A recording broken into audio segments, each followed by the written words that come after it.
Hello everyone, guys. My name is Vinit Kankre and I am your con teacher at this wonderful channel MBA वाला by PW। तो दोस्तों, जो हमारे ओमेट्स का सिलसिला शुरू हो चुका था, इन मैट के हमने काफ़ी क्वेश्चन लेक्चर्स आपके सामने रखे। उसके बाद स्नैप का सिलसिला शुरू किया गाइस। तो इसके पहले मैंने स्नैप पे एक ऑलरेडी क्वेश्चन आंसर वाला जो एक सेशन है, बहुत बढ़िया क्वेश्चंस जो पीवाईक्यूज रह चुके हैं स्नैप के, वो आपके सामने रखे थे। और अभी उसी सिलसिले को आगे बढ़ाते हुए स्नैप का लेक्चर नंबर 2 हम देखेंगे। सो बिना किसी टाइम वेस्ट करते हुए हम फटाफट क्वेश्चंस पे आएंगे दोस्तों। तो देख लो यार, यहाँ पे सिंपल आपको बोला गया है कि milk and water in two vessels A and B are in the ratio 4:3। So guys देखो, दो वेसल्स है, ठीक है। ए वेसल का नाम ए और बी बोल दिया है, दोनों में मिल्क और वाटर है। यहाँ पे 4:3 के रेशियो में, यहाँ 2:3 के रेशियो में, राइट। आपको बोला गया है कि in what ratio should the liquid of both the vessel be mixed. इन दोनों को मिक्स करने की बात कर रहा है क्वेश्चन। मिक्स करने की बात कर रहा है। इस तरह के क्वेश्चन में यार हम एलिगेशन टेक्निक यूज करते हैं। भूल गए होगे तो रिवाइज कर लेना अपने पेड बैचेस के थ्रू जो हमने लिया है बैचेस में, या फिर फाउंडेशन लेक्चर के थ्रू जो आपको इसी चैनल पे दिख जाएंगे। तो मिल्क और वाटर इन दोनों वेसल में है 4:3 और 2:3 के रेशो में। आगे क्वेश्चन बोला है कि in what ratio should the liquid from both the vessel be mixed to obtain a new mixture. इससे एक नया मिक्सचर बनेगा। ऑफकोर्स इन दोनों को मिक्स करके एक नया मिक्सचर बनेगा, that is half milk and half water. Half milk and half water मतलब क्या गाइस? आधा मिल्क और आधा वाटर। अगर मुझे इसी को रेशो के फॉर्म में बोलना है तो 1:1 बोलूंगा, राइट। और बस क्वेश्चन बोल रहा है किस रेशो में मिक्स करना चाहिए गाइस। ये तो प्योर वैरायटी एलिगेशन की। और आपको पता है कि जब इस तरह से रेशियो में डेटा होता है तो आप एलिगेशन यूज करते हो, लेकिन किसी एक ही फैक्टर पे। आप चाहे तो सिर्फ मिल्क पे यूज कर सकते हो, सिर्फ वाटर पे यूज कर सकते हो, आंसर दोनों से सेम आएगा। अगर मैं सिर्फ मिल्क पे यूज करूं, ठीक है, तो सबसे पहले मिल्क का फर्स्ट ए में कितना प्रपोर्शन है और बी में कितना प्रपोर्शन है। प्रपोर्शन ना, सिर्फ 4 मत बोलना है ना, सिर्फ 4 मत बोलना। आप बोलोगे 4/7। जब रेशियो के फॉर्म में होता है तो आपको ये प्रपोर्शन फॉर्म में देना होता है। 4/7, 2/5, है ना। ये वही बोल रहा है कि अगर 7 लीटर मिक्सचर है तो उसमें 4 लीटर मिल्क है, यानी 4/7 ये ए में हुआ, ठीक है। फिर उसी तरह बी में कितना हुआ गाइस? बी में आपको क्लियरली बोला है कि भाई अगर 5 लीटर टोटल है उसमें 2 लीटर मिल्क है, ठीक है, यानी ये हुआ 2/5। एंड ओवरऑल कितना है? 1/2, हाफ, है ना। और सबसे पहले तो यार अगर ये फ्रैक्शन में, तो हमने ये भी सीखा है कि आप फ्रैक्शन को आपको क्या करना होता है, डायगोनल डिफरेंस लेना होता है एलिगेशन में। तो फ्रैक्शनल फॉर्म में डिफरेंस लेना थोड़ा सा अगर आपको लग सकता है कि सर टाइम कंज्यूमिंग हो जाएगा, कैलकुलेटिव हो जाएगा, तो हमने ये भी तो सीखा है ना यार कि आप इसको फ्रैक्शन टू लीनियर फॉर्म कर सकते हो। कैसे? डिनोमिनेटर का कॉमन मल्टीपल पकड़ के। जैसे कि डिनोमिनेटर में आपको 7, 5 और 2 दिख रहा है, तो 7, 5, 2 का कॉमन मल्टीपल कौन है गाइस? 70, बराबर। 7, 5, 2 का कॉमन मल्टीपल 70 है, तो तीनों जगह, एक जगह नहीं चलेगा, जिससे भी मल्टीप्लाई करोगे तीनों जगह करना है, ठीक है। ए के प्रोपोर्शन में, बी के प्रोपोर्शन में, और दोनों को मिक्स करके जो नया प्रोपोर्शन होता है जो हम इन दोनों के बीच में लिखते हैं उसको भी। तो गाइज ये कितना हो गया? 40, है ना। 10 × 4 40। ये देखो, अब ए का नया प्रोपोर्शन आपको मिल जाएगा 40। उसी तरह गाइज ये हो गया आपके लिए 28, बी का नया प्रोपोर्शन 28, और ये आपके लिए हो गया 35। और अब देखो कितना आसान गाइज, ये डिफरेंस आया 5। सिंपल डिफरेंस लेना है और डायगोनली अपोजिट कॉर्नर पे लिखना है, और ये आया 7। तो 7:5 बराबर ए और बी को किस रेशियो में मिक्स करना चाहिए बोला था? तो ए के नीचे 7, बी के नीचे 5, 7:5। Option B is the answer guys, that's it. अच्छा, मैंने ये भी कहा कि हमने तो ये मिल्क पे अप्लाई किया, अगर आप वाटर पे भी अप्लाई करते तो देखो आंसर सेम आता। फिर से अगर आप वाटर ले रहे हो तो ए में वाटर का प्रोपोर्शन कितना? अब ए में वाटर का प्रोपोर्शन 3/7, बी में 3/5, 3/7, 3/5, और मिक्सचर में तो देखो 1/2 ही है ना, हाफ ही है तो 1/2 ही है। अगेन गाइज 7, 5 और 2 का कॉमन मल्टीपल 70 है, तो मैं तीनों जगह अगर 70 से मल्टीप्लाई कर दूं तो भले ही देखो ये अब आ गया आपका 30, ये आपका आ जाएगा 42, ये आ जाएगा 35, लेकिन हमारा आंसर ना बदले, आंसर ना बदले। तो ए कितना आया गाइज आपका? 30, 10 × 3, ये आ गया 14 3 42, और ये आ गया 35। अब देख लो यार, ये डिफरेंस 7 ही आया, ये डिफरेंस 5 ही आया। A:5 का रेशो पूछा था, वो हमारा 7:5 ही आया, ठीक है। So B is the answer. Simple है, जब इस तरह से दो कंटेनर है, दोनों को किस रेशो में मिक्स किया आपको यही नहीं पता, बट दोनों में जो कंटेंट है उसका रेशो दे रखा है, दोनों को मिक्स करके जो बन रहा है उसका भी रेशो दे रखा है, तो अब इस तरह एलिगेशन से जा सकते हो दोस्तों। तो ये था आपका क्वेश्चन नंबर 1। स्नैप के पीवाईक्यूज रह चुके हैं सारे।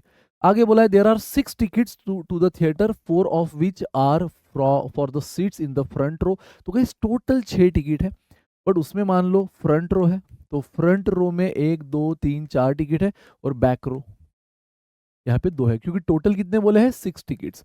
There are 6 tickets to the theatre, 4 of which are in the front row and, तो ऑब्वियस सी बात है, अगर 4 फ्रंट रो में तो बचे हुए 2 क्या हो गए, पीछे की रो में। इफ 3 टिकट्स आर सिलेक्टेड, इन 6 में से हमने 3 टिकट सिलेक्ट किए, गाइस सिलेक्शन है ना, कॉम्बिनेशन, तो 3 टिकट सिलेक्ट कर दिए।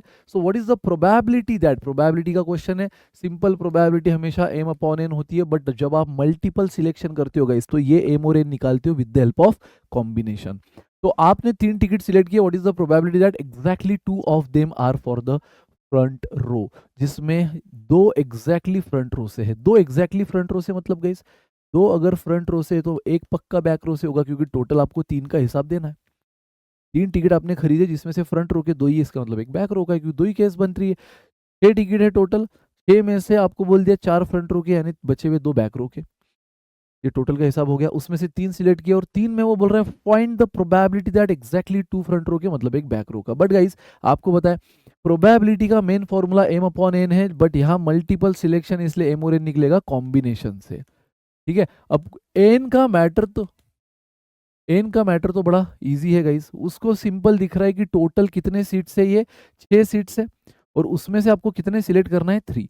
तो 6c3 यानी 6 का, ये पता है ना कॉम्बिनेशन कैसे सॉल्व करते हैं, 6 का डिसेंडिंग में मल्टीप्लीकेशन 3 टाइम्स, एक बार 2 बार 3 बार, अपॉन 3 फैक्टोरियल, 3 2 6 कटा 20 आपको मिला n, है ना। ये जो आंसर है उसमें n आपका आ गया 20।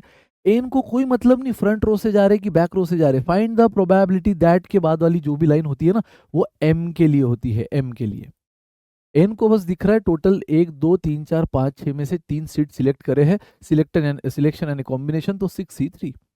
और इसको सॉल्व करने का सिंपल तरीका है, 6 का यानी n का डिसेंडिंग में मल्टीप्लीकेशन r टाइम्स, देखो r 3 है इसलिए हमने 3 बार लिया, 1 बार 2 बार 3 बार, upon 3 factorial, 3 into 2 into 1 factorial, मतलब किसी भी नंबर का मल्टीप्लीकेशन टिल 1, तो 3 फैक्टोरियल यानी 3 इंटू 2 इंटू 1, सॉल्व किया हमें 20 मिला। अच्छा m की बात करेंगे, m बोल रहा है कि उसको exactly find the probability that के बाद जो लाइन है उस पे m काम करेगा, 2 उसको एग्जैक्ट फ्रंट रो के चाहिए, तो ये तो मैं पहले बोल चुका हूँ कि अगर 2 फ्रंट रो के मतलब एक बैक रो का, तो 2 फ्रंट रो में 4 है, उसमें से 2 दे दो, इस बार एक्सक्लूसिवली फ्रंट का अलग से खेलो, बैक का अलग से, तो 4 फ्रंट में से आपने 2 दे दिए, एंड यानी इनटू 2 बैक में से 1 दे दिया, बैक में से 1 ही चाहिए, देखो बराबर 4 में से 2 मिले फ्रंट में, 2 में से 1 मिला, 3 का हिसाब भी हो गया, और 2 बराबर फ्रंट में दिख रहे हैं। तो 4 का डिसेंडिंग में कितनी बार, 2 बार, अपॉन 2 फैक्टोरियल, 2c1 तो 2 ही होता है, सो 2 से 2 घटा, ये हमें मिला 12, खत्म गाइज, m मिला 12, n मिला 20, ये मिला 0.6, बोलो तारा रारा, option A is the right answer. चमका, option A is the right answer. Come on, next question. If 75% of a number is added to 75, the result is the same as number. Guys, अब इस question को आप logically भी कर सकते हो, और मेथड मतलब इक्वेशन से भी कर सकते हो। देखो वैसे इक्वेशन से भी ज़्यादा टाइम नहीं लगेगा। लेट्स एज्यूम कि नंबर n है ना, वो जो नंबर क्वेश्चन बात कर रहा है ना, उसको हम n मान लेते हैं। Let's assume number is n।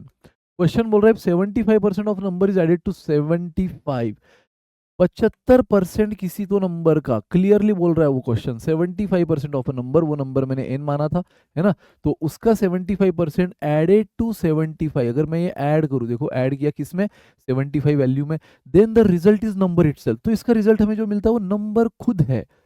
बस शब्दों में इक्वेशन दिया था हमने, उसको एकदम नंबर्स फॉर्म में, एडिशन सब्ट्रैक्शन फॉर्म में प्रेजेंट किया। 75% ऑफ अ नंबर मतलब 75/100 into n plus 75 is n। Guys ये हुआ 3/4, यानी 3/4 ऑफ n है गाइज। अगर 3/4 ऑफ n उधर गया तो क्या हो जाएगा, माइनस हो जाएगा, क्योंकि उधर ऑलरेडी n है। तो 3/4 n अगर माइनस हुआ n में से, तो n में से 3/4 गया, कितना बचा, 1/4, 1/4 ऑफ n इज 75, तो n कितना मिला गाइज, 4 इधर आके मल्टीप्लाई हो गया 300। क्वेश्चन ने आपसे क्या पूछा है, then find the number, 300 is the answer. But पता है गाइज, इतना अगर नहीं भी करते तो इसका सिंपल एक लॉजिक लगाना था कि 75% मैं 75 में ऐड कर रहा हूं, तो मुझे नंबर पूरा की पूरा मिल रहा है। गाइज पूरा की पूरा नंबर मतलब क्या, 100%, पूरा की पूरा नंबर मतलब 100%। वो बोल रहा है इस नंबर का 75% मैं किसी में तो ऐड कर रहा हूँ तो मुझे पूरा नंबर मिल रहा है। गाइस आप ही मुझे बताओ, अगर 75% मैं किसी में तो ऐड करूंगा तो मुझे पूरा नंबर यानी 100% मिल रहा है, तो वो जो किसी में ऐड कर रहा हूँ मैं वो क्या है, 25% के बराबर।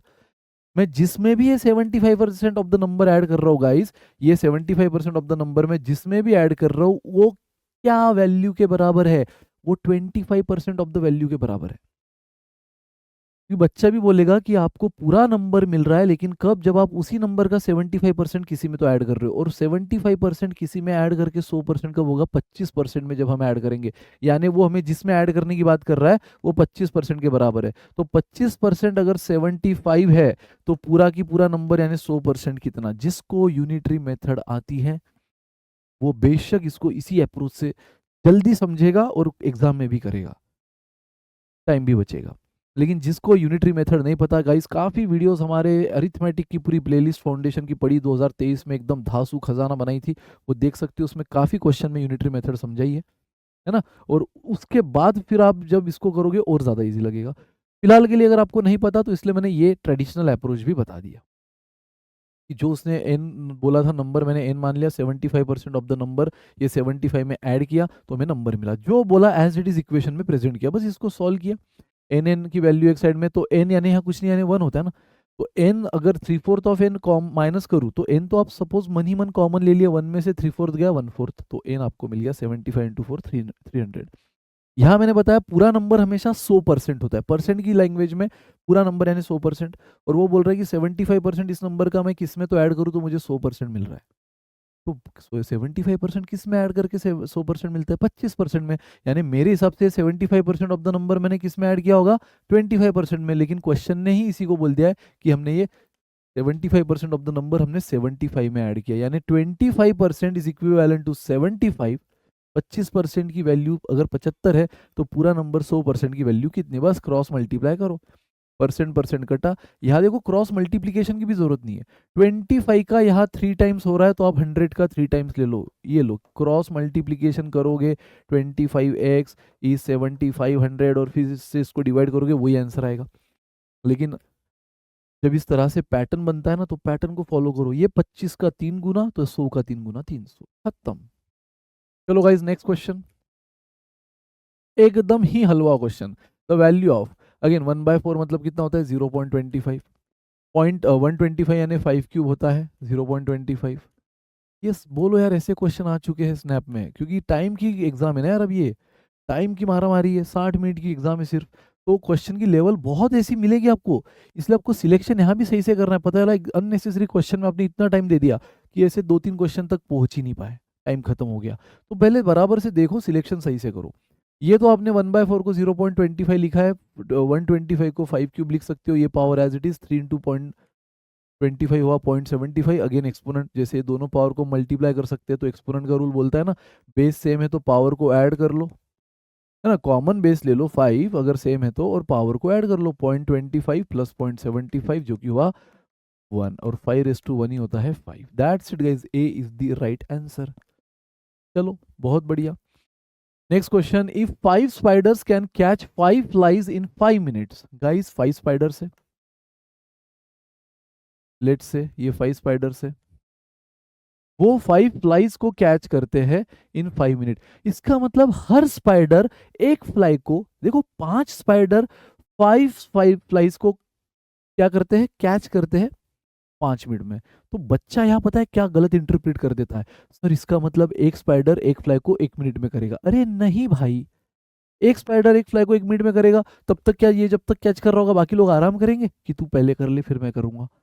नहीं ना, जैसे 5 स्पाइडर को 5 फ्लाइज दिखी, पांचों की पांचों उस पर टूट पड़े उसको कैच करने के लिए, और वो पूरी प्रोसेस ने 5 मिनट लिया। इसका मतलब उस 5 मिनट में ये वाले स्पाइडर ने इसको कैच किया होगा, उसी 5 मिनट में इसने इसको कैच कर लिया होगा, इसने इसको और लास्ट वाले ने फिफ्थ फ्लाई को कैच कर लिया होगा उसी 5 मिनट में। यानी एक स्पाइडर एक फ्लाई को कैच करने में 5 मिनट लेता है, और उसी 5 मिनट में दूसरे ने इसको किया, तीसरे ने इसको किया, चौथे ने इसको किया, पांचवे ने इस फिफ्थ फ्लाई को किया। तो इसका मतलब गाइस ये पूरे 5 मिनट में, यानी on your mark get set go, 5 minute की साइकिल चल रही थी।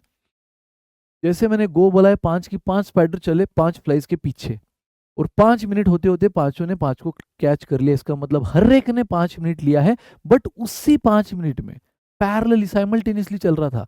जैसे गो बोला, पांचों की पांचों ने कैच करना शुरू किया, तो एक स्पाइडर को एक फ्लाई कैच करने के लिए 5 मिनट लगते हैं। बराबर इसने 5 मिनट में कैच किया।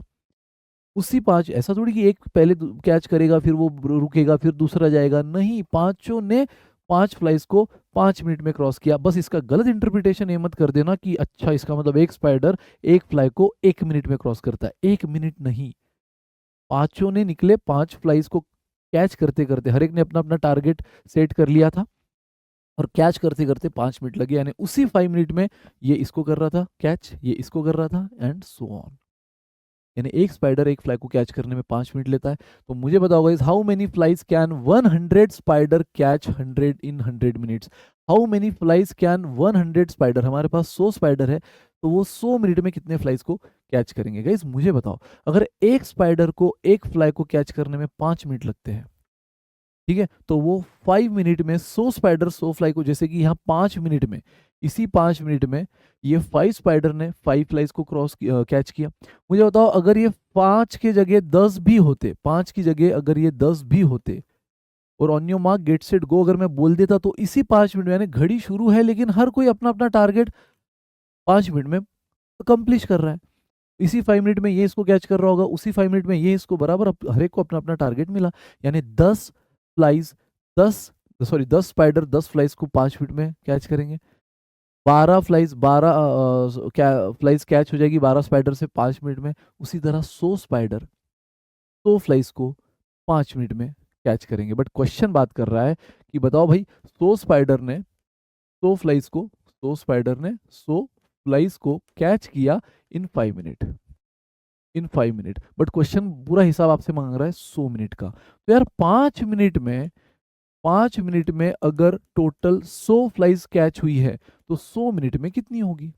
100 मिनट में कितनी होगी? क्योंकि आपके पास 100 स्पाइडर है ना, तो हर स्पाइडर एक के पीछे लगा, तो 100 स्पाइडर बराबर 100 फ्लाइज के पीछे लगे अपने अपने टारगेट के हिसाब से। और 5 मिनट में, जैसे कि 5 ने 5 को कैच कर लिया, 10 ने 10 को कैच कर लिया उसी 5 मिनट में, 15 ने 15 को कैच कर लिया उसी 5 मिनट में, तो 100 ने 100 को कैच कर लिया उसी 5 मिनट में, बराबर। तो दैट्स इट गाइस, 5 मिनट में अगर 100 कैच हो रही है, तो 100 मिनट में कितना? यूनिटरी मेथड, इसमें इतना तो उसमें कितना, 5 मिनट में 100 स्पाइडर 100 को कैच करेंगे, वापिस अगले 5 मिनट में 100 वापिस 100 को कैच करेंगे, है ना। ये 100 पहले 100 फ्लाइज को कैच करेंगे, 5 मिनट हो गए, वापिस यही 100, हमारे पास तो 100 स्पाइडर ही है ना, और क्वेश्चन पूछ रहा है how many flies can 100 spider catch, how many flies, flies कितनी होगी? तो हमारे पास ये 100 सैनिक है स्पाइडर, है ना, और उनका टारगेट है फ्लाइज, तो 100 स्पाइडर 100 फ्लाइज को 5 मिनट में क्रॉस कैच करेंगे। अगले 5 मिनट में यही 100 अगले 100 को करेंगे, अगले 5 मिनट में यही 100 अगले 100 को करेंगे। ये सिलसिला 100 मिनट तक चलते रहेगा। तो 5 मिनट में अगर 100 स्पाइडर 100 को कैच कर रहे हैं, तो 100 मिनट में वो कितनों को कैच कर लेंगे? खत्म, क्रॉस मल्टीप्लीकेशन। अगेन करना है तो करो, नहीं तो पैटर्न को फॉलो करो यार। ये इसका 20 टाइम्स है, तो 100 का 20 टाइम्स निकाल लो, जो कि हुआ 2000, बराबर। या आप क्रॉस मल्टीप्लीकेशन भी कर सकते हो, 5 इंटू एक्स 5x, 100 इंटू 100 10,000, तो x आपको मिला 10,000 अपॉन 5, 2000 इज द आंसर। बस यहाँ क्वेश्चन की लैंग्वेज को समझ, क्वेश्चन बड़ा रीजनिंग बेस्ड है यार, एकदम ही रीजनिंग एप्टीट्यूड बेस्ड है, पजल है, बट आ चुका है स्नैप में, आ चुका है, ठीक है। तो ऐसा बस सतर्क रहो यार, ऐसे एप्टीट्यूड की एग्जाम में कई सारे क्वेश्चन खासकर ओमिड लेवल पे तो आ जाते हैं कि अगर आप काम और कंपोज हो ना, तो बराबर लॉजिकली सोच के आंसर दे सकते हो। यहाँ अगर आप गलत कर बैठोगे कि अच्छा सर 5 फ्लाई 5 मिनट में 5 फ्लाई को कैच कर रही है 5 स्पाइडर, है ना, तो इसका मतलब एक स्पाइडर 1 मिनट में कैच कर रहा है एक फ्लाई को, नहीं, उसी 5 मिनट में ये 5 को कर रहे थे। अगर 10 भी होते तो 10 को करते उसी 5 मिनट में, 50 होते तो 50 को करते उसी 5 मिनट में, तो 100 है तो 100 को करेंगे उसी 5 मिनट में। फिर जैसे 5 मिनट खत्म, ये 100 स्पाइडर अगले 100 के पीछे पड़ेंगे, वापिस 5 मिनट खत्म अगले 100 के पीछे पड़ेंगे, वापिस 5 खत्म अगले 100 के पीछे, ऐसे करते करते 100 मिनट तक वो कितनों को कैच कर चुके होंगे? 2000 फ्लाइज। 5 मिनट में वो अगर 100 फ्लाइज को कैच कर रहे हैं 100 स्पाइडर, तो 100 मिनट में वो टोटल 2000 कैच कर चुके होंगे। ठीक है गाइज, चलो बहुत बढ़िया। Next, the average of 5 consecutive number is n। 5 consecutive number बोल दिया, और अब कॉन्जिक्यूटिव बोल दिया ना, तो आपको जो लेना है ले लो। आपको 1 2 3 4 5 लेना है या 7 8 9 2 9 10 11 लेना है, जो लेना है ले लो यार। अगेन जितना छोटा लोगे उतना बेस्ट है। मैं 1 2 3 4 5 ले लेता हूँ। अच्छा, इनका एवरेज अगर निकालना तो आपको तो पता है, सबका समेशन डिवाइड बाय 5, ये आ गया 3, ये आ गया 3। अब वो बोल रहा है average of 5 consecutive number is n, तो क्वेश्चन के हिसाब से ये n है। मैंने वो 5 कॉन्जिक्यूटिव इंटीजर ये ले लिए 1 2 3 4 5, और जो एवरेज आ रहा है वो n है, जो कि मेरा 3 आया है। If the next two number are also added, अगर मैं उसमें नेक्स्ट टू नंबर भी ऐड कर दूं, ऑफ कोर्स गाइज अगर नेक्स्ट टू नंबर में ऐड कर दूं तो डिवाइड बाय 7 हो जाएगा, है ना, क्योंकि 7 हो गए। तो आपको बोला देन एवरेज विल बी, तो यार इनका एवरेज पता है क्या आएगा, इनका एवरेज आएगा 4। ये समेशन बनी कितनी आपकी, 28 डिवाइड बाय 7 4। यानी आपका एवरेज गाइस जो पहले था, जिसको क्वेश्चन ने n बोला है, वो अब उससे एक बढ़ गया ना, उससे एक बढ़ गया, तो इंक्रीज बाय 1। तो ओरिजिनल आपका एवरेज था जिसको क्वेश्चन ने n बोला है, दो नंबर दो अगले कॉन्जिक्यूटिव बोला है, तो जो भी मैंने 5 लिया है तुरंत उसके अगले दो ऐड करने से मेरा एवरेज एक से बढ़ा, खत्म। और कोई भी ले लो यार, देखो मैं आपके सामने अगर ये ले लूँ 16 17 18 19 20, तो इनका पता है एवरेज आएगा, इनका एवरेज आएगा 18। ठीक है, वही अगर मैं इनमें दो नंबर और ऐड कर दूं 16 17 18 19 20 21 22, अब 7 नंबर हो गए, पता है इनका एवरेज क्या आ रहा है, 19, करके देख लेना। तो यार ये भी देखो ना, एक से ही बढ़ा, तो कोई भी कॉन्जिक्यूटिव बोला है बस उतना ध्यान में रखो। चलो guys next question, when a heap of pebbles is grouped in 32 40 or 72, it leaves remainder 10 18 and 15 respectively, what is the minimum number of pebbles in the leaf? Guys वो बोल रहा है हमारे पास कई सारे पेबल्स है, ढेरों पेबल्स है हमारे पास, और अगर मैं उनको 32 का ग्रुप करूं, है ना, तो 10 रिमाइंडर रह जाते हैं। अगर 32 का ग्रुप करूं तो 32 कैसे कई सारे ग्रुप बनेंगे, बट आखिरी में 10 पेबल रिमाइंडर रह जाएंगे, मतलब वो 32 नहीं कंप्लीट कर पाएंगे, वो एक्स्ट्रा हो गए, 32 के मल्टीपल से 10 एक्स्ट्रा। वही अगर गाइज मैं 40 का ग्रुप करूं तो आखिरी में 40 के कई सारे ग्रुप बन जाएंगे, बट 18 पेबल रिमाइंडर रह जाएंगे, जो 40 का ग्रुप नहीं बना पाएंगे क्योंकि बचे ही 18 है। और 72 का अगर मैं ग्रुप करूं तो लास्ट में 50 पेबल रिमाइंडर रह जाएंगे। तो इसका मतलब सिंपल वही हुआ ना गाइस, कि हमारे पास इतने नंबर ऑफ पेबल्स है जिनको अगर मैं 32 के ग्रुप में डिवाइड करूं तो मेरे पास 10 रिमाइंडर बच जाएगा, यानी 10 पेबल्स रिमेनिंग रह जाएंगे, यानी 10 रिमाइंडर बच गया। यानी ऐसा नंबर ऑफ टोटल पेबल्स है मेरे पास जिसको 32 से अगर मैं डिवाइड करूं 32 के ग्रुप में तो 10 इज द रिमाइंडर, 40 के ग्रुप में डिवाइड करूं तो 18 इज द रिमाइंडर, और 72 में डिवाइड करूं तो 50 इज द रिमाइंडर। सो बात की एक बात गाइस, ये क्वेश्चन आपको बोलना चाहता है कि भाई find the total number of pebbles, वो भी मिनिमम में। तो ऐसा नंबर आपको ढूंढना है जो 32 40 और 72 तीनों से डिवाइड होने के बाद 10 18 और 15 रिस्पेक्टिव रिमाइंडर आपको दे। मतलब अगर ऐसा नंबर जिसको 32 से डिवाइड करूँ तो 10 इज द रिमाइंडर, 40 से डिवाइड करूँ तो 18 इज द रिमाइंडर, एंड 72 से डिवाइड करूँ तो 50 इज द रिमाइंडर। तो ऐसे टोटल नंबर ऑफ पेबल आपको निकालना है, वो भी मिनिमम। उसी कॉन्सेप्ट को गाइज, कि ऐसा नंबर जिसको मैं डिवाइड करूं, जो डिवाइड होने वाला है उसी को तो हम मल्टीपल बोलते हैं। डिवाइड करने वाले नंबर को हम डिवाइजर फैक्टर बोलते हैं, डिवाइड होने वाले नंबर को मल्टीपल बोलते हैं, और वो भी मिनिमम बोला है तो लीस्ट मल्टीपल इन सब से, यानी कॉमन। तो लीस्ट कॉमन मल्टीपल का एक क्वेश्चन है गाइज। और याद करो, याद करो हमने सीखा है कि भाई ऐसे नंबर जो ए बी सी से डिवाइड होने के बाद आपको एम एन पी रिमाइंडर दे, है ना, इनसे डिवाइड होने के बाद, इनसे डिवाइड होने के बाद आपको ये रिमाइंडर दे, तो पता है ना यहाँ पे फॉर्मूला क्या बन, बस इसमें आपको एक चीज चेक करना होता है कि क्या ए माइनस एम का डिफरेंस, बी माइनस यानी ए से डिवाइड करने के बाद एम रिमाइंडर तो उनका डिफरेंस, बी से डिवाइड करने के बाद एन रिमाइंडर तो उनका डिफरेंस, और सी से डिवाइड करने के बाद पी रिमाइंडर तो उनका डिफरेंस अगर सेम है, जिसको मैं लेट से के बोल देता हूँ, तो फिर इस क्वेश्चन का आंसर सिंपल एक फॉर्मूला है, एलसीएम ऑफ ये तीनों नंबर A B C minus K. This is the formula for this question guys. ऐसा क्वेश्चन जब भी आएगा कि ऐसा नंबर ढूंढो, अब ऐसे क्वेश्चन भले ही हमने कैट में पेड बैचेस में सीखे, बट हमने कहा भी ऐसे क्वेश्चन ओमेट्स में स्ट्रेट फॉरवर्ड आ जाते हैं, कैट में तो भी घुमा फिरा कराएंगे। देखो आ गया ऐसे नंबर ऑफ पेबल्स जिसको मैं 32 40 और 72 के ग्रुप में करूँ, 32 पेबल्स का ग्रुप तो 10 बच जाएंगे सेपरेट, 40 का करूँ तो 18 बच जाएंगे, 72 करूँ तो 50 बच जाएंगे। तो ये तो वही लैंग्वेज हो गई ना कि ऐसे नंबर ऑफ मार्बल जिनको मैं 32 यानी ए बी सी से डिवाइड करूँ तो respective remainders are M N P. और अगर उसमें इन दोनों का डिफरेंस जिससे डिवाइड कर रहे हो और उसके रिस्पेक्टिव रिमाइंडर का सेम है जिसको मैं के बोलता हूँ, तो इस क्वेश्चन का सिंपल आंसर होता है आपको इन तीनों नंबर का ऐसी वैल्यू ढूंढना है ना जो इन तीनों से डिवाइड हो but at the same time वो रिमाइंडर रहे रिस्पेक्टिव। तो इसका सिंपल आंसर होता है इन तीनों नंबर का एलसीएम माइनस के। और के इज व्हाट, के मतलब जो इन तीनों का डिफरेंस आ रहा है ना वो। क्या पहले तो चेक कर लेते हैं गाइस, इस क्वेश्चन में हमारे डिवाइजर्स कौन है। इस क्वेश्चन में हमारे डिवाइजर्स है 32, देन 40, 72, और वो हमें रिस्पेक्टिव क्या रिमाइंडर दे रहे हैं 10, 18 एंड 50।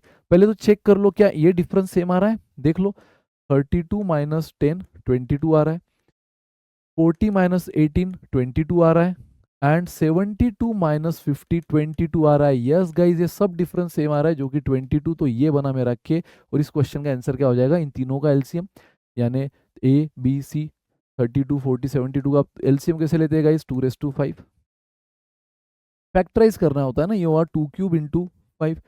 सिंपल, मैंने कहा भी अगर आपको फैक्टराइज नहीं डायरेक्ट आ रहा है तो इस तरह से आप निकाल सकते हो जो हम स्कूल में निकालते थे। प्राइम फैक्टराइजेशन यानी प्राइम नंबर से डिवाइड करो तब तक जब तक 1 नहीं आ जाता। 2 से डिवाइड किया 20, 2 से किया 10, 2 से किया 5, अब ये 5 से हो गया। मतलब देखो 1 आने तक हमें कितनी बार डिवाइड करना पड़ा, 2 से 3 बार, इसलिए 2³ और 5 से 1 बार। सेम उसी तरह 72 का बनता है 2³ इंटू 3²। चाहे तो देख लो 2 से हमें 3 बार डिवाइड करना पड़ेगा और 3 से हमें 2 बार करना पड़ेगा, तब जाके 1 आया। देख भी लो ना, ये 8 होता है 9 होता है बराबर प्रोडक्ट बना 72। तो एलसीएम निकालने के लिए हम सबसे पहले क्या करते हैं, वो फैक्टर लिखते जो आंखों से एक बार भी दिख रहा है। 2 दिखा, 3 दिखा, 5 दिखा, लिख लो विथ हाईएस्ट पावर। 2 देखो हर जगह है, हर जगह, लेकिन हाईएस्ट पावर क्या है उसकी, 3 एक ही जगह है तो उसकी हाईएस्ट पावर जो है वही लिखना है, और 5 भी एक ही जगह है तो उसकी जो पावर है वही लिखना है। तो ये हो गया 2⁵ 32, 9 स्क्वायर, सॉरी 3, ये कितना होगा 3² 9 एंड 5। तो गाइस ये कितना बन जाएगा हमारा 2⁵ बराबर है ना, देन 32 इंटू 9,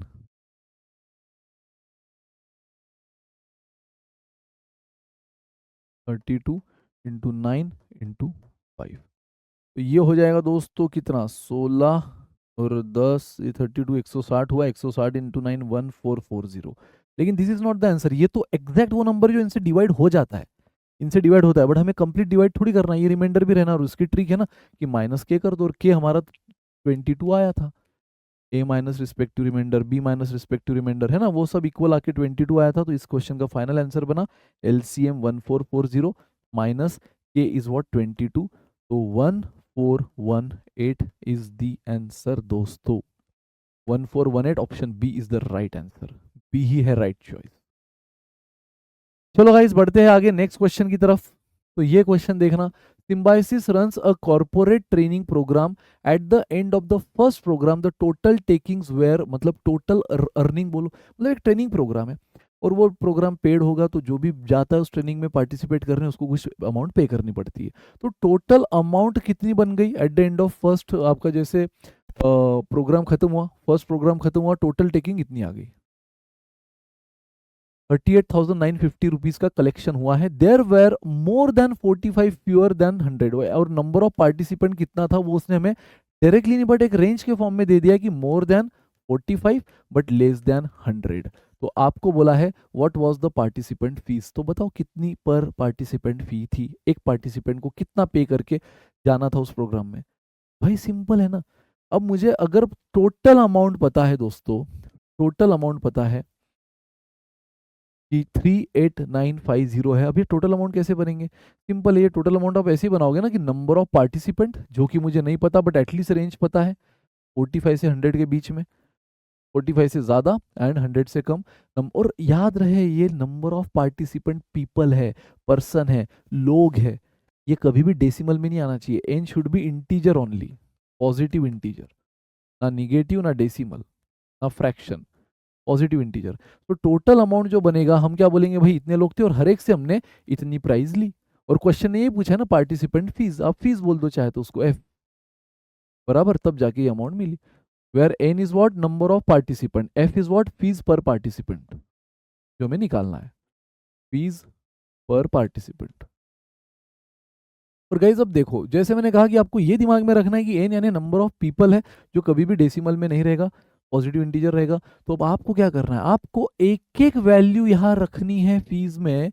ऑप्शन यार, ऑप्शंस है ना, गो विद द ऑप्शन। आपको सिर्फ इतना बोला गया है टोटल अमाउंट ये है, अब इसको दो अननोन है, कैसे सॉल्व करोगे? एक बस आपको हिंट दे दी जिसमें दो अननोन है, ना ही हमें नंबर ऑफ लोग पता है, अननोन फॉर्म में है, रेंज फॉर्म में। अब इतने रेंज में कई सारे नंबर आते हैं, क्या हर नंबर आप ट्राई करोगे? नहीं। तो आपके पास ऑप्शंस दिए गए हैं, ऐसे क्वेश्चन बहुत ही प्योर वैरायटी है ऐसे क्वेश्चन की, गोइंग विद ऑप्शन। ऐसे क्वेश्चन का one and only the best approach is going with option. आप एक एक वैल्यू यहां रखो और चेक करो कौन डिवाइड हो रहा है, जिससे एन हमें पॉजिटिव इंटीजर मिले और इसी रेंज का मिले। आई रिपीट, ऐसी एफ आपको ढूंढना है। ढूंढने तो वही बोला है, पार्टिसिपेंट फी जो मैंने एफ माना है, तो ये चारों ऑप्शन दावा कर रहे हैं हम एफ है, हम एफ है। तो ऐसा एफ ढूंढो गाइस जो बराबर जब उधर जाएगा, ऑफकोर्स यहाँ मल्टीप्लाई कर रहा है तो उधर डिवाइड कर लेगा, है ना। 38950 डिवाइडेड बाय एफ हो जाएगा। तो ये एन आपका क्या आना चाहिए, एक पॉजिटिव इंटीजर आना चाहिए, है ना, पॉजिटिव इंटीजर जिसकी रेंज 45 से लेकर 100 के बीच में हो। कंपलसरी 45 से बड़ी और 100 से छोटी। तो बस एक एक ऑप्शन से जाओ, देखो कौन सा वो एफ है जो सेटिस्फाई कर रहा है। गाइज आपको बड़ा अच्छा लगेगा कि पहले ही ऑप्शन में आपका काम खत्म हो रहा है। भले आप चाहे तो तसल्ली के लिए हर ऑप्शन ट्राई करो, पहला ही ऑप्शन आपको एक पॉजिटिव इंटीजर एन दे रहा है जो इस रेंज में। बाकी अगर आप ऑप्शन बी से जा रहे हो ना, 38950 डिवाइड बाय 450, ये डेसिमल में आ रहा है, ये डेसिमल में आ रहा है। सेम अगर आप सी से जा रहे हो, 38950 डिवाइडेड बाय 500, ठीक है, 950 डिवाइड बाय 500, ये तो हमें आंखों से दिख रहा है ना, 0 0 कटा फिर भी 3895 डिवाइड बाय 50, यार ये डेसिमल में आएगा। 3895 डिवाइड बाय 50 क्या आएगा, डेसिमल में आएगा। और नंबर ऑफ लोग तो डेसिमल में हो नहीं सकते, कभी नहीं, कतई नहीं। आप डी से भी चले जाओ गाइस, 38950 डिवाइडेड बाय 510, ये भी देख लो डेसिमल में ही आएगा। करके देख लेना, कैलकुलेटर निकालो, 0 0 तो कटा, 3895 डिवाइड बाय 51 डेसिमल में आएगा। अगेन यहाँ 0 0 कटा, 3895 डिवाइड बाय 45 डेसिमल में, ये तो हमें आंखों से दिख रहा है, डेसिमल में आएगा। ये इकलौती ए ऑप्शन है गाइस जो आपको एक पॉजिटिव इंटीजर दे रहा है, एंड जब आप कैलकुलेटर पे चेक भी करोगे ना तो आपको इसी रेंज के बीच में दे रहा है, 45 और 100 के बीच में ही आंसर आ रहा है।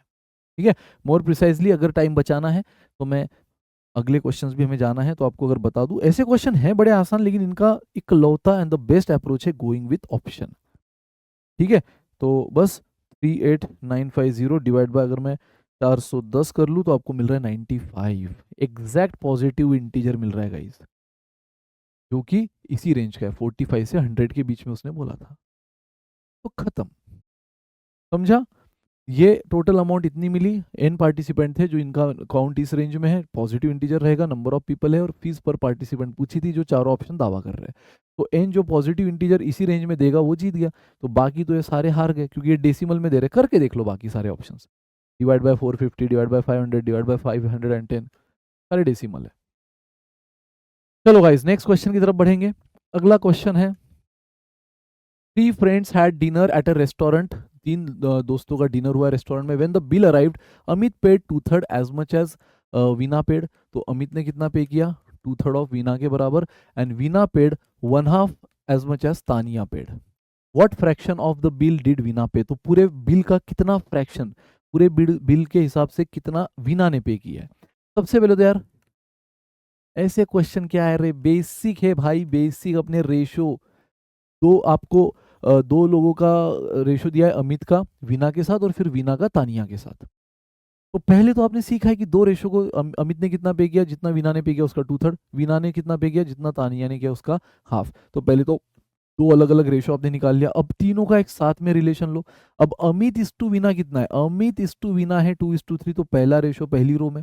देन वीना इस टू तानिया कितना है, वीना इस टू तानिया है हाफ, तो बराबर वीना के नीचे वीना और तानिया के नीचे तानिया का वैल्यू आना चाहिए।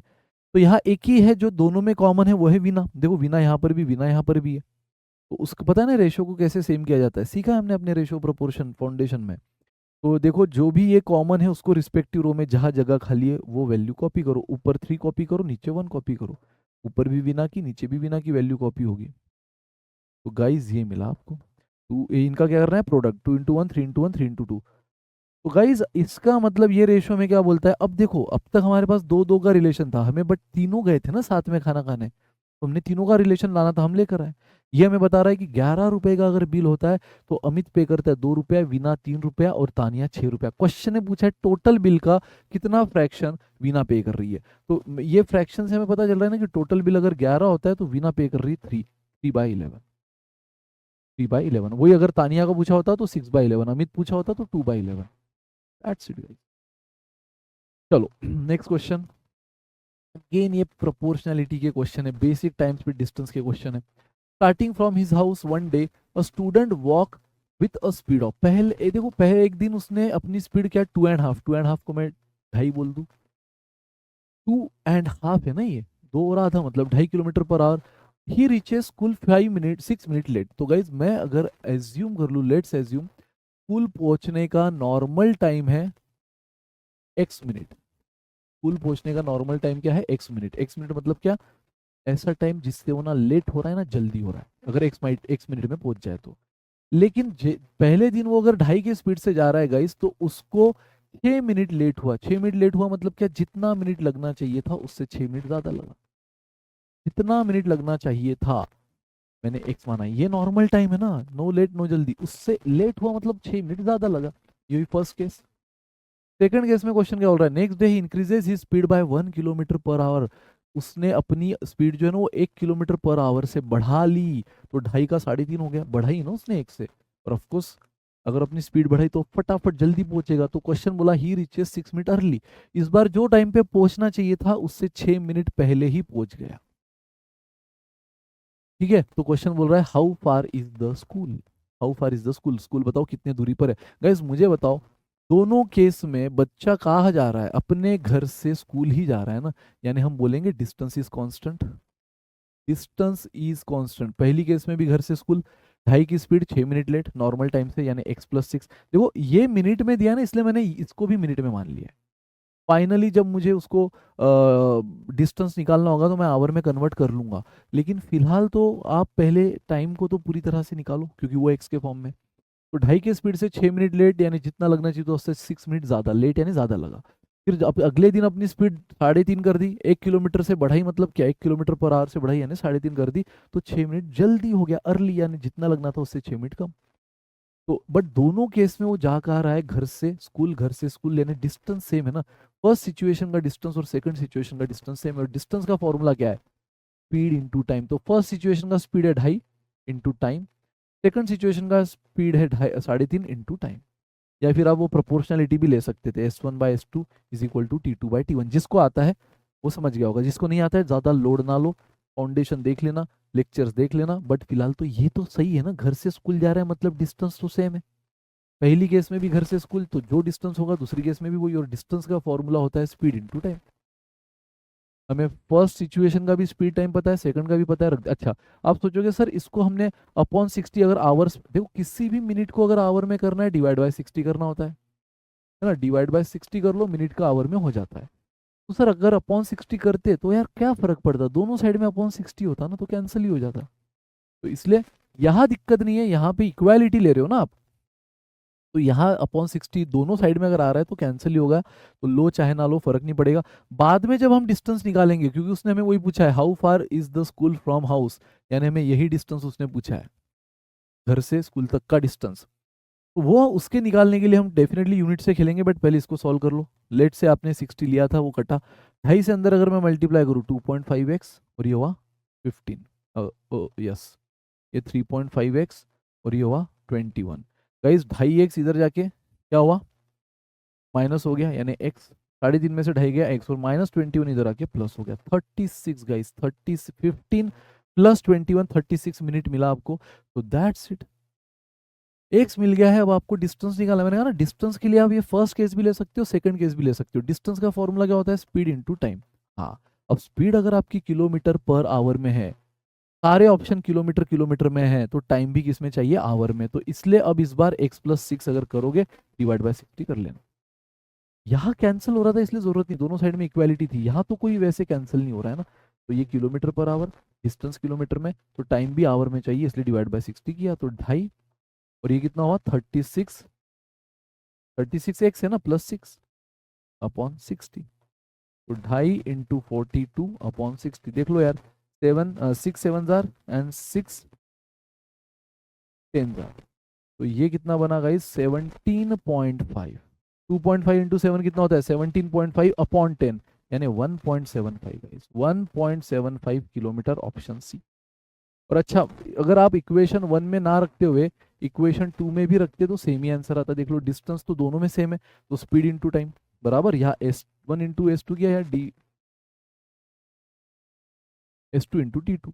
अगेन S2 आपका 3.5 है, T2 कितना है x माइनस 6 अपॉन 60 जरूर कर लेना, क्योंकि ये मिनट में है तो इसको आवर में करने के लिए सेम, बाकी ये तो किलोमीटर पर आवर में है।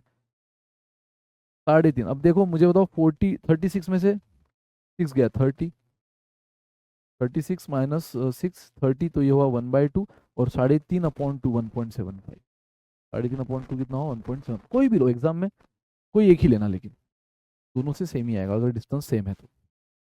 ठीक है गाइस, चलो नेक्स्ट क्वेश्चन पे हम आ गए हैं। The number of student studying physics chemistry and zoology are in the ratio.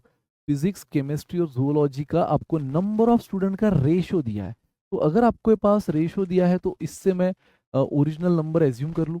Let's assume original number is what, इस रेशो में कुछ भी ले लो। अब यार जब परसेंट लेना रहा ना तो मैं 2 0 वैसे ही दे देता हूँ, परसेंट लेना इजी हो जाता है ना, क्योंकि परसेंट यानी अपॉन 100, और ये यहाँ के जीरो वाले, मतलब अपॉन 100 में भी 2 0 होते हैं 100 में, और यहाँ पे भी 2 0 कैंसिल हो जाते हैं ना। मैंने ये लिया है, आपको अगर ये 4,000 3,000 5,000 लेना है तो भी लो, आपको 435 लेना है, या इस रेशो को सेटिस्फाई करते हुए कुछ भी लेना है, आपका मेरा फाइनल आंसर सेम आएगा। तो ओरिजिनल काउंट मैंने जो कि क्वेश्चन ने रेशो के फॉर्म में दे दिया था, ये मैंने एज्यूम कर लिया फिजिक्स में, केमिस्ट्री में, जूलॉजी में।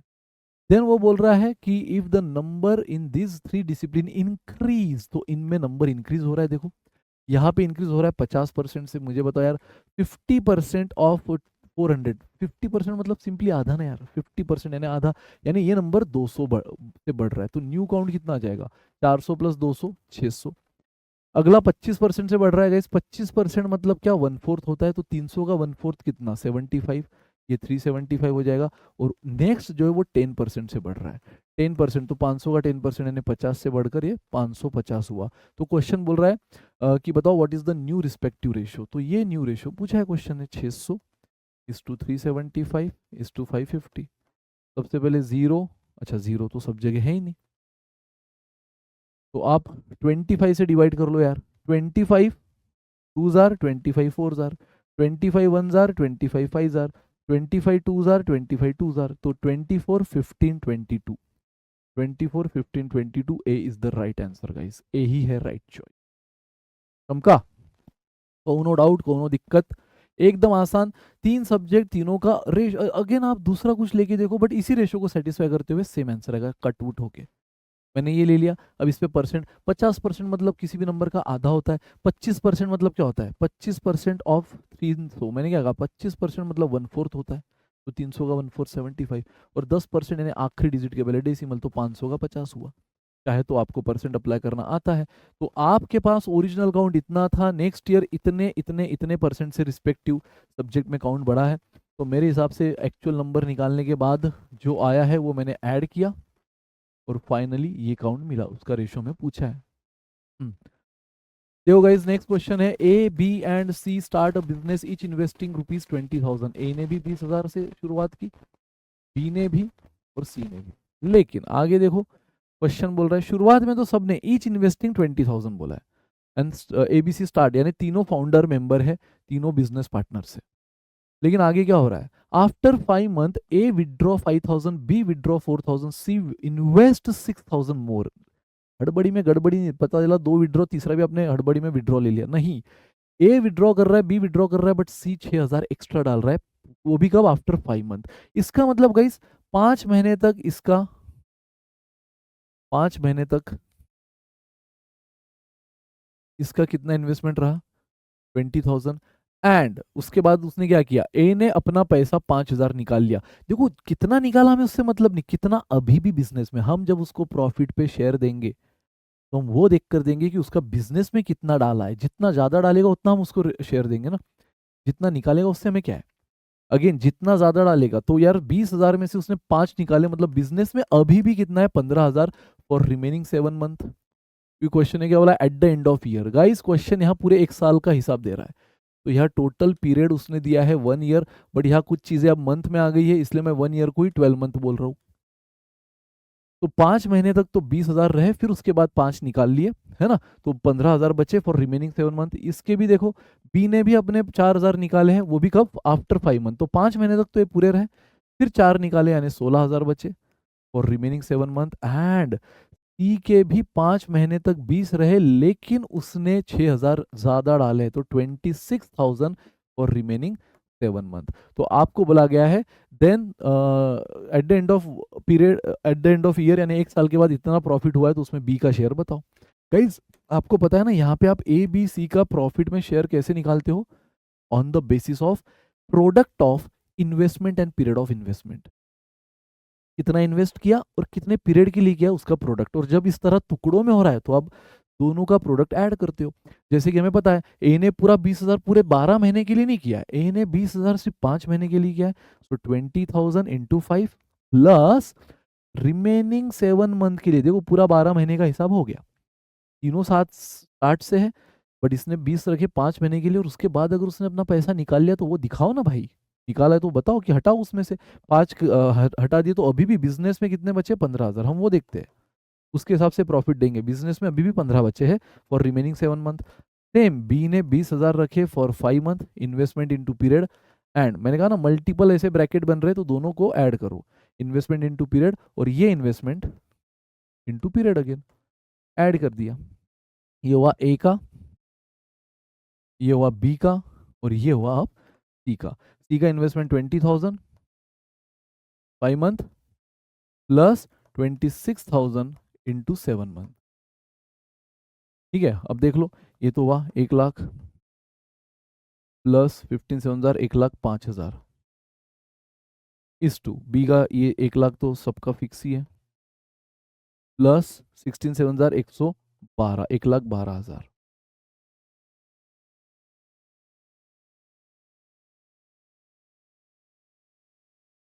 1,82,000 बराबर। तो ये हो गया 2,05,000, ये हो गया 2,12,000, और ये हो गया 2,82,000 2,82,000। तो देख लो यार, क्या क्या घटा, जीरो, 3 जीरो तो हटा ही दो, 3 जीरो तो सब जगह है। तो 205 212 और 282, अगेन एक कट रहा है किसी से, हाँ हो रहा है किसी से कट, अगर हो रहा है तो ठीक, अगर नहीं भी हो रहा है तो आपको बस अब इस रेशो में बी को अप्लाई कर दो। तो बी का आपको पूछा है गाइस, तो बी का पूछा है, तो बी का पार्ट कितना है, 212, जिसका भी पूछा है वो न्यूमरेटर में, बराबर। देखो बी का पूछा है आपको, मैं लिख देता हूँ, जगह है, तो 212 divide by total of the ratio, total of the ratio कितना है गाइस, ये 282 प्लस 212, ये 500 हो गया, 500 और 200 705 705। तो जिसका पूछा है वो न्यूमरेटर में, total of the ratio denominator में, into total amount of profit 699 69900। एक बार देख लो कोई गलत तो नहीं हुआ है ना, 15,705, तो 2,05,000 बिल्कुल सही है ये, फिर 16,700 करेक्ट है, 112 तो ये बिल्कुल सही है, 2,12,000, और ये बराबर है 26,700 182, यस, ठीक है। तो ये हो गया 2,82,000। तो यहाँ तक तो बिल्कुल, oh wait wait wait wait wait wait, ये एडिशन गलत हुई, ये एडिशन गलत है गाइस, ये एडिशन गलत है, ये एडिशन आता है 699, ये एडिशन कितनी आ रही है 699, यही तो है, क्योंकि यार स्नैप में कैलकुलेटर नहीं है, तो वैल्यूज वैसी आप सोचोगे अरे सर इतना भी ये कैसे रेशो अप्लाई करे, इतनी ये फर्दर सिंप्लीफाई नहीं हो रहा है, तो इतनी बड़ी बड़ी वैल्यूज से अब कैसे निकाले, अरे भाई उसने देखो भी ना टोटल वैसे ही लाके छोड़ी है जिस फॉर्म में उसने हमें टोटल प्रॉफिट दिया है, बराबर इन तीनों का टोटल 6। जब अलग आई तो मैं खुद सोचने लग गया यार कुछ तो गलत हुआ होगा, जहाँ कैलकुलेटर अलाउड नहीं वहाँ डेफिनेटली वैल्यूज वैसी डिजाइन होगी, आपका हेडेक नहीं है, वो बराबर वैसे डिजाइन करेंगे। तो जिसका निकालना है, अगेन बी का निकालना है न्यूमरेटर में total of the ratio, denominator में इनटू टोटल। इसी तरह एक बार आपने किस रेशियो में प्रॉफिट का बंटवारा हो वो निकाल लिया, किससे, इन्वेस्टमेंट इनटू पीरियड से। मल्टीपल अगर है टुकड़े तो मल्टीपल टुकड़े, इन्वेस्टमेंट इनटू पीरियड, ऐड कर लो ऐड कर लो ऐड कर लो, फाइनली ये रेशियो मिला। तो बी का न्यूमरेटर में total of the ratio, denominator में इनटू दिस अमाउंट। गाइस ये सीधा डिवाइड हुआ, तो 212 इंटू 100, 21,200 इज द आंसर, है ना। वही अगर आपको लेट से ए का पूछा होता तो 205 अपॉन दिस करते, सी का पूछा होता तो 288 2 अपॉन 699 करते, एंड सो ऑन। ठीक है गाइस, देखो अब क्वेश्चन बोल रहा है the difference between two number is, दो नंबर है लेट से, मैं मान लेता हूँ वो दो नंबर है एक्स एंड वाई, है ना। नंबर्स जो लेना है दो, वो मैं ले लेता हूँ एक्स एंड वाई। तो इन दोनों के बीच का डिफरेंस जो है वो 1365 है। When the larger is divided by the smaller, वो बोल रहा है जब लार्जर, अब देखो यार मैंने ऑफकोर्स लार्जर यहाँ पे किसको माना है, एक्स को माना है, क्योंकि देखो लार्जर में से स्मॉलर माइनस करके मैंने पॉजिटिव डिफरेंस दिया ना, ये डिफरेंस दिया है। डिफरेंस पॉजिटिव कब आता है, जब आप बड़े में से छोटा माइनस करते हो। तो मनी मन मैंने एक्स को बड़ा मान ही लिया है, लिख भी लो, X is your larger and Y is smaller.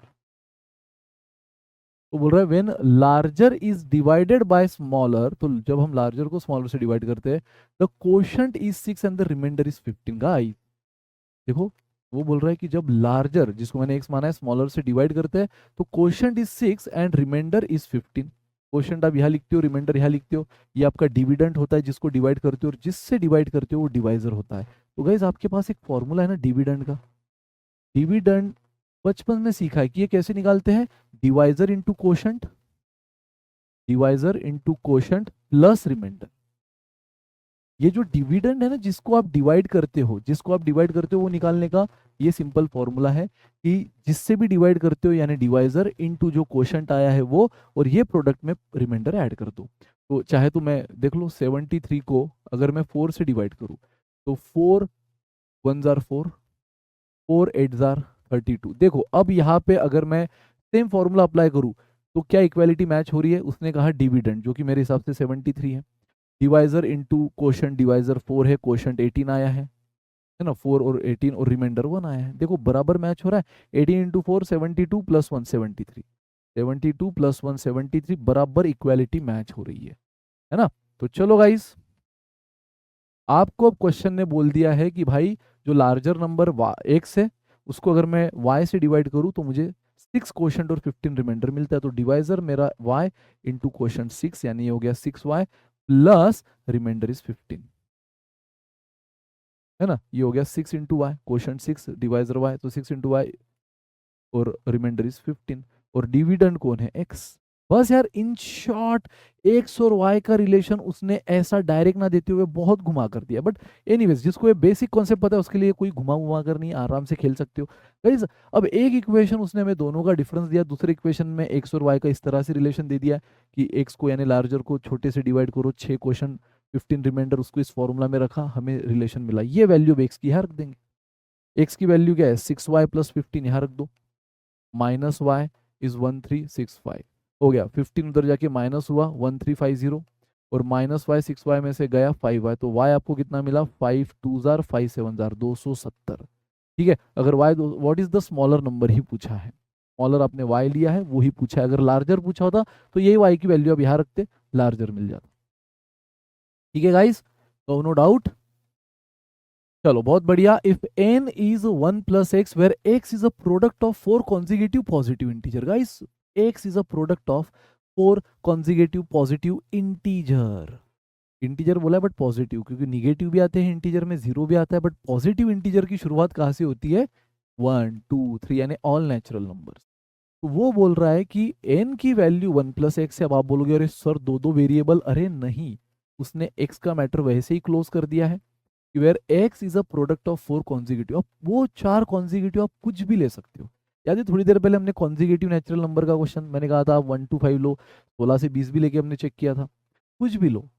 Same उसी तरह गाइज यहाँ प्रोडक्ट ऑफ 4 कॉन्जिगेटिव आप 12 इंटू 13 इंटू 14 इंटू 15 ले लो, कॉन्जिगेटिव लेना है बस, पॉजिटिव इंटीजर वो भी। तो यार अगेन बट इतना बड़ा क्यों ले, जब छोटे से काम होता है, तो मैं ले लेता हूँ 1 2 3 4, 1 इंटू 2 इंटू 3 इंटू 4। मुझे बताओ क्या है, पॉजिटिव इंटीजर है, हाँ, कॉन्जिगेटिव है, हाँ, तो इनका प्रोडक्ट x है एज पर क्वेश्चन, तो 4 3 12 2 24। तो n आपको क्या मिल रहा है गाइस? n आपको मिल रहा है 1 + 24 यानी 25। तो n क्या है आपका गाइस? वो बोल रहा है n is odd. Yes, n odd मिला। प्राइम तो कतई नहीं है, 25 is not prime, perfect square, yes. But अगर आपको तसल्ली करना है ना, तो एक बार और कुछ अलग एज्यूम करके देख लो। वो 4 कॉन्जिगेटिव जो मैंने 24 लिए थे, अब इस बार कुछ और लेके देख लो। लेट से मैं वो ले लेता हूँ 7 × 8 × 9 × 10। तो गाइज ये कितना आया बराबर? या फिर और थोड़े से आपको छोटे लेने हैं, क्योंकि देखो यार कैलकुलेशन भी आपको ही करना है। तो आप ले लो 5 × 6 × 7 × 8 बराबर। तो इस हिसाब से आप जा सकते हो। अगर आपको लग रहा है सर परफेक्ट स्क्वायर अगर है या नहीं वो देखना होगा हमें। अब ये 25 तो बड़ा ई छोटा था, हमें समझ गया, लेकिन सर अगर हम जितना बड़ा लेंगे उतना बड़ा नंबर आएगा, और उतने बड़े नंबर तो हमें ही पता नहीं वो परफेक्ट स्क्वायर है कि नहीं। तो इसीलिए आपको ऐसे नंबर लो जो आपके दायरे में है। बट एक बार आपने 1 2 4 ले लिया है, तो दूसरी बार कुछ तो एक बार और अलग ट्राई करके देख लो। लेट से 3 4 5 6, ये कितना हुआ? 30 120, और कितना हुआ? 30 120 एंड 360, 360 हुआ बराबर x। लेकिन n कितना मिल जाएगा गाइज? 1 + x, यानी 1 + 360, ये तो 361 हुआ। सर क्या 361 ये परफेक्ट स्क्वायर है? ऑफकोर्स है यार। 1 से 30 तक तो स्क्वायर रूट बाय हार्ट होना जरूरी ना, बहुत बड़े नहीं भी आपके पास याद तो चलेगा, बट 1 से 25 तक तो मस्ट है स्क्वायर रूट बाय हार्ट करना। और 1 से 30 तक है, 1 to 30 तक तो बहुत ही बढ़िया, 1 to 25 तो मस्ट है, 1 to 30 तक अप्रिशिएटेड। 361 भी परफेक्ट स्क्वायर है गाइस 19 का। तो यस, ये अभी भी क्या है? ऑड है, ये अभी भी परफेक्ट स्क्वायर है। तो अब प्राइम तो बिल्कुल नहीं है क्योंकि 19 से डिवाइड होता है। तो अब आंखें बंद करके बोल लो कि 1 and 3 आर ट्रू। वही पूछा था कौन सा तीनों में से स्टेटमेंट ट्रू है। तो हमने दो अलग अलग एक्सपेरिमेंट करके देखे, दोनों में परफेक्ट स्क्वायर आया, दोनों में ऑड आया, प्राइम नहीं आया। अब इतना तो समझ गया, पैटर्न वही बन रहा है कि जहाँ पे परफेक्ट स्क्वायर और ऑड मिले तो ऑप्शन ए, जहाँ पे 1 और 3 ट्रू है, ये बोला गया है। ठीक है गाइस, तो दैट्स इट। और ये रहा आज का सिंपल एंड लास्ट क्वेश्चन। तो a rainy day occurs once in every 10 days. वो बोल रहा है कि हर 10 दिन में एक दिन रेनी डे होता है, and half of the rainy days, और जितना रेनी डेज का प्रोबेबिलिटी ना उससे हाफ ये रेनबो में दिखता है। मतलब मान लो 10 दिन में से एक दिन रेनी डे होता है, ये हुई रेनी डे की probability, probability of having rainy day. और उसमें भी रेनी डे तो है लेकिन साथ में रेनबो भी दिख रहा है, वो प्रोबेबिलिटी रेनी डे से भी हाफ है, half of the rainy days. यानी अगर 10 दिन आपको दिख रहा है गाइस रेनी डेज, तो उसमें 5 दिन ही रेनबो दिखेगा। पहली बात तो 1/10 प्रोबेबिलिटी मतलब क्या हुई? 100 दिन अगर आपके पास डेज है, 100 डेज, 100 डेज, तो उसमें से 1/10 यानी 10 दिन ही रेनी डे दिखेगा। और जितने दिन रेनी डेज आपको दिख रहे हैं ना, उसका हाफ आपको रेनबो दिखेगा।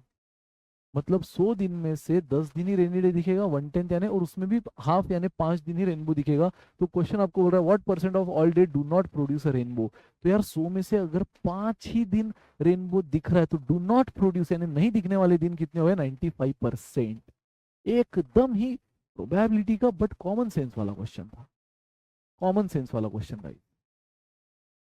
ठीक है, बड़ा easy. Probability of having rainy day 1/10।